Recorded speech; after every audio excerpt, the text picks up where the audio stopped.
আমার বলে ওগো জননী, তোমার স্বামীর দোয়াটা আল্লাহ পাক আল্লাহ তাআলা কবুল করে নিয়েছে। সে শাহাদাত বরণ করেছে, তাকে বাড়ি নিয়ে যাওয়া হবে না, তাকে এই ময়দানের মধ্যেই দাফন করতে হবে। নবী পাক সাল্লাল্লাহু তাআলা আলাইহি ওয়াসাল্লামের একজন সাহাবী, যার নাম হযরতে আমর বিন জামুহ রাদিয়াল্লাহু তাআলা আনহু, ইনি ছিলেন একজন ন্যাংরা সাহাবী। পায়ে আপনার হাঁটতে পারতেন না, চলতে পারতেন না। উহুদের ময়দানে যুদ্ধের ডাক দিয়েছেন রাসূলুল্লাহ।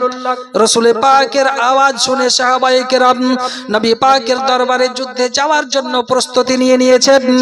ওই যুদ্ধের ময়দানে আমর বিন জামুহর চারজন ছেলে, তারাও আপনার যুদ্ধের ময়দানে গিয়ে হাজির হয়ে গিয়েছে। হযরতে আমর বিন জামুহ রাদিয়াল্লাহু তাআলা আনহু আপনার কিনা ন্যাংরা পা নিয়ে নবী পাক সাল্লাল্লাহু তাআলা আলাইহি সাল্লামের দরবারে যাওয়ার জন্য প্রস্তুতি নিয়েছেন। এলাকার মানুষ বলে, ভাইজান আমর বিন জামুহ, আপনি তো পায়ে ন্যাংরা, আপনি যুদ্ধ করতে পারবেন না, আপনি তো পায়ে হাঁটতে পারেন না, আপনি লড়াই করতে পারবেন না, আপনার তো চারটে বেটা যুদ্ধের ময়দানে গিয়েছে, আপনার যুদ্ধের ময়দানে যাওয়ার কোনো প্রয়োজন নাই, আপনি এই জায়গাতেই থেকে যান, যেতে হবে না। আমর বিন জামুহ বলেছিল, না না না, এটা কখনো হতে পারে না। আমি নিজ চোখে দেখতে পাই আমার চারটা ছেলে আল্লাহর জান্নাতে যাবে, আর আমি তাদের পিতা হয়ে বঞ্চিত থাকব, এটা হতে পারে না। মিল্লাতে ইসলামিয়া আমারও আমর বিন জামুহ যখন জেদ ধরে বসেছে, আমাকে যুদ্ধের ময়দানে যেতে হবে, নবী পাক সাল্লাল্লাহু তাআলা আলাইহি সাল্লাম ডাক দিয়েছে। বলে, নবী ডাক দিয়েছে তো কি হয়েছে? তুমি তো পায়ে ন্যাংরা, তোমার তো চারটে বেটা গিয়েছে, তোমার যাওয়ার কোনো প্রয়োজন নাই। আমর বিন জামুহ বলে, না না না, আমাকে যুদ্ধের ময়দানে যেতে হবে। কোনো মতোই যখন শুনলো না, আমর বিন জামুহ যেই না তৈরি হয়ে গিয়েছে, বিবি আপনার কাছে চলে এসেছে। ওগো আমার স্বামী, ওগো আমার মাথার তাজ, আমি আপনাকে যুদ্ধে যেতে দিতে পারি না, কারণ আপনি হচ্ছেন ন্যাংরা, আপনি হচ্ছেন অক্ষম, যুদ্ধের ময়দানে আপনার যাওয়ার কোনো প্রয়োজন নাই, আপনাকে লড়াই করতে যেতে হবে না। বলে, বিবি রে, আমার চারটে ছেলে রাসূল পাকের ইশক মোহাব্বতে লড়াই করে কাফেরের তলোয়ারের নিচে গর্দান দিয়ে আল্লাহর জান্নাতে চলে যাবে, আমি তাদের পিতা হয়ে আলাদা থাকবো কেমন করে? তার বিবি বলেছিল, ওগো আমার স্বামী, ওগো আমার মাথার তাজ, আপনাকে যুদ্ধে যেতে হবে না, আপনি লড়াই করতে পারবেন না ন্যাংরা পা নিয়ে। বলে, না না না, আমার ন্যাংরা পা হয়েছে তো কি হয়েছে, আমার অন্তরে নবী পাকের ইশক মোহাব্বত রয়েছে, আমাকে যেতে হবে, লড়াই করতে হবে। তার বিবি বলেছিল, ওগো আমার স্বামী, ওগো আমার মাথার তাজ, আমি দেখতে পাই আপনি যুদ্ধের ময়দান থেকে ফিরে ফিরে বাড়ির দিকে চলে আসছেন।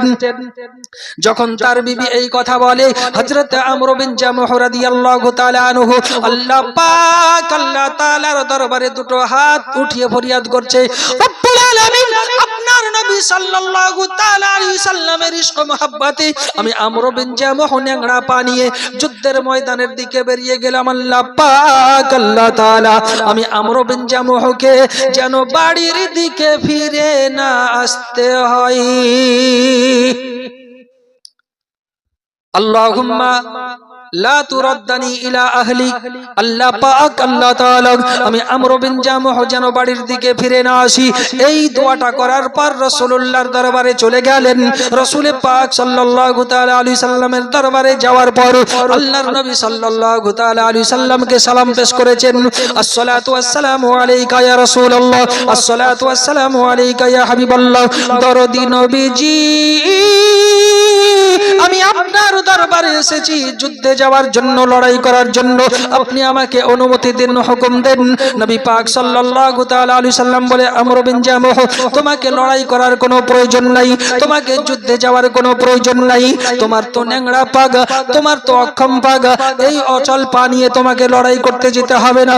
বলে, ইয়া রাসূলুল্লাহ, ইয়া হাবিবাল্লাহ, আমার চারটে বেটা যুদ্ধের ময়দানে হাজির হয়েছে, আমার চারটে বেটা আল্লাহর রাস্তায় জিহাদ করে আপনার ইশক মহব্বতে জীবন দিয়ে তারা জান্নাতে চলে যাবে, আমি তাদের পিতা হয়ে কেমন ভাবে সহ্য করব, আমি তাদের পিতা হয়ে কেমন ভাবে বঞ্চিত থাকব। ইয়া রাসূলুল্লাহ, ইয়া হাবিবাল্লাহ, আপনি আমাকে অনুমতি দিয়ে দিন। নবী পাক সাল্লাল্লাহু তাআলা আলাইহি সাল্লাম বলে, আমর বিন জামহ, তোমাকে লড়াই করতে হবে না, যুদ্ধ করতে হবে না, তোমার বাড়ি দিকে ফিরে চলে যাও। বারবার যখন বলা হয়েছিল, হযরত আমর বিন জামহ রাদিয়াল্লাহু তাআলা আনহু বলে, ওগো নবীজি, খবরদার যেন আপনি আমাকে বাড়ি যেতে বলবেন না, আমি বড় আশা নিয়ে এসেছি, আমি বড় মনের আকাঙ্ক্ষা নিয়ে এসেছি। আজকে লড়াই করতে করতে আপনার ইশক মহব্বতে আমি আমার জীবনটাকে শহীদ করে দেব, বিসর্জন দিয়ে দেব। রাসূল পাক সাল্লাল্লাহু তাআলা আলাইহি সাল্লাম বলে, ওগো আমর বিন জামহ, যাও যাও যাও, তোমাকে আমি রাসূলুল্লাহ অনুমতি দিয়ে দিলাম। যেই না অনুমতি দেওয়া হয়, হযরত আমর বিন জামহ ন্যাংড়া পানিয়ে যুদ্ধের ময়দানে চলে গেল। আব্বাজান, আমার ভাইজানেরা, এই আমার জওয়ান যুবকেরা মাথায় রাখুন, লড়াই যখন শুরু হয়ে গেল, লড়াই শুরু হয়ে যাওয়ার পর হযরত আমর বিন জামহ রাদিয়াল্লাহু তাআলা আনহুর এক নম্বর বেটা চলে যাই। যাওয়ার পরেতে কাফেরদের সঙ্গে লড়াই করতে করতে আপনার কিনা লড়াই সমাপ্ত যখন হলো, সে আপনার কাফেরের তলোয়ারের নিচে গর্দানখানা দিয়ে আল্লাহর জান্নাতে চলে গেলেন। বলুন ইন্না লিল্লাহি ওয়া ইন্না ইলাইহি রাজিউন। দ্বিতীয় নম্বর বেটা ময়দানে আপনার চলে গেল।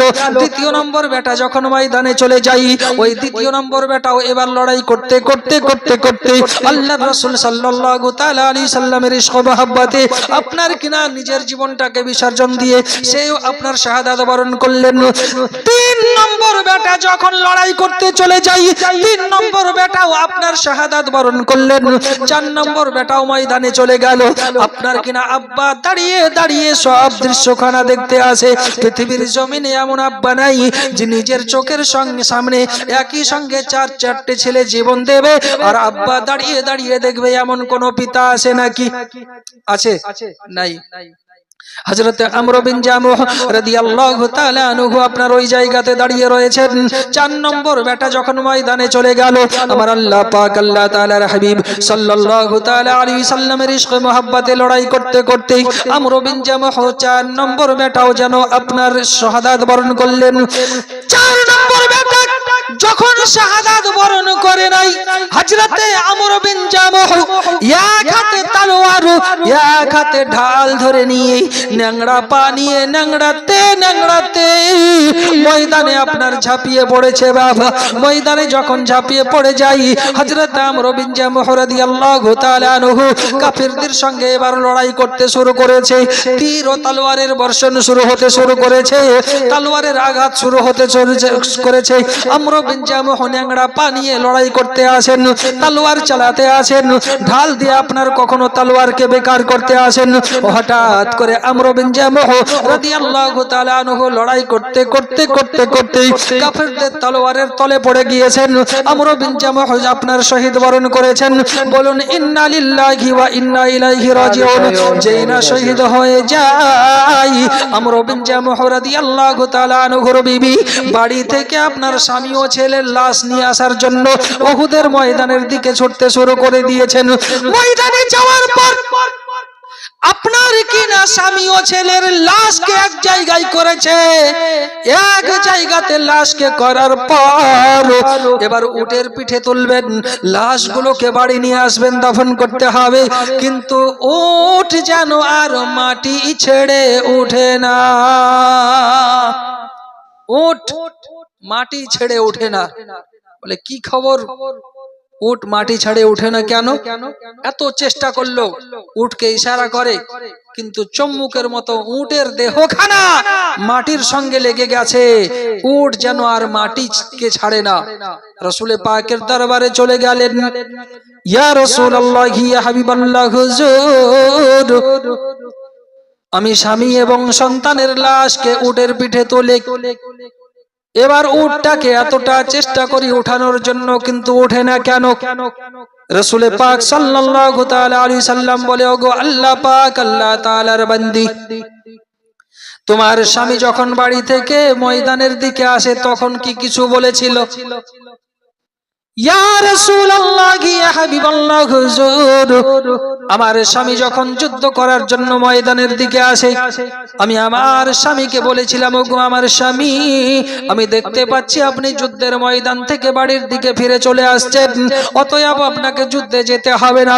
এই কথা শোনার পর আমার স্বামী আল্লাহর দরবারে দুটো হাত উঠিয়ে বলেছিল, আল্লাহ পাক, আল্লাহ তাআলা আমাকে যেন যুদ্ধের ময়দান থেকে বাড়ি ফিরে না আসতে হয়।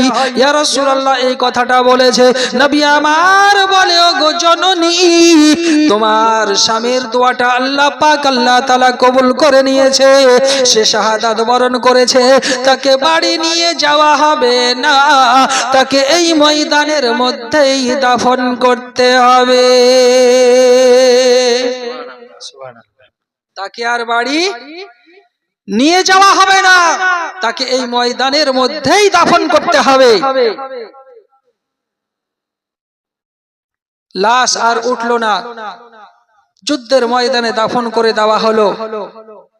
তাহলে কি মোহাব্বত আর কি ভালোবাসা অন্তরের মধ্যে, যে নবী পাকের ইশক ও মোহাব্বতে আপনার বাড়ি থেকে বেরিয়ে যুদ্ধের ময়দানে যাওয়ার পর নবীর ইশক ও মোহাব্বতে জীবনটাকে কুরবানি করে দিয়েছেন।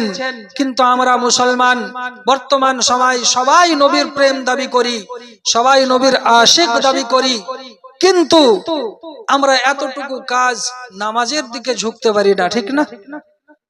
যদি নামাজের কথা বলা হয় তো বলে এখনো সময় আছে,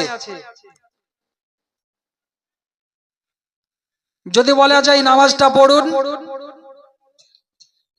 তো মাঠে ঘাটের কাজকর্ম করে শেষ করতে পারি না, নামাজ পড়ার সময় পাই না। হ্যাঁ গো, দিন রাত্রি আল্লাহ 24 ঘন্টা দিয়েছেন, 24 ঘন্টার মধ্যে 5 ওয়াক্ত নামাজ আল্লাহ ফরজ করেছেন। তো 5 ওয়াক্তের নামাজের সময় আপনি দিতে পারেন না, কিন্তু 12 ঘন্টা প্রখর রোদ্রে মাঠে বসে বসে দিতে পারেন। এই তো আমরা মুসলমান। আবার কেউ কেউ এমন কথা বলে যে বেটা বেটির বিয়ে শাদী গুলো দিই তারপরে নামাজ পড়বো, কারণ বেটা বেটির আগে যদি কেউ নামাজ পড়ে, কপালে যদি ঘটা পড়ে যায় তো বিহায় আর বিহান এসে চিনতে পারবে না, ঠিক না? বিয়ে আর হবে না মেয়ের। কি পোড়া কপাল, নামাজের দিকে যায় না।